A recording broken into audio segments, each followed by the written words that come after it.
上嚟挑戰啊！外邊樂勝天啊，亦都上緊，最出啊撳住都上啦！嗰隻標誌星河啊，後多層啊嘛，仲有安泰啊，最後200米到啦！標誌星河俾兩步睇下有冇先，埋邊位置樂勝天啊，再內欄仲有勇冠群英，後多層啊嘛就安泰，最後100米到標誌星河拋離群區，連贏3場3歲隻升班都冇問題啦！跑第2名樂勝天啊，勇冠群英第3，安泰跑第4。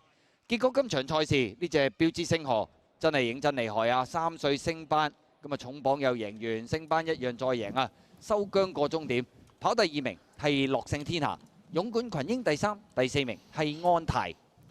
升班都冇有怕，以一個極度輕鬆嘅姿態贏馬呢隻標誌星河。第2名啊樂勝天下，第3呢都一步不是啦，勇冠群英第4，安泰。完全符合呢個1.6倍嘅賠率啊！輕鬆取勝。我跑完呢場馬，而家現場有啲雨粉啊！打贏3場。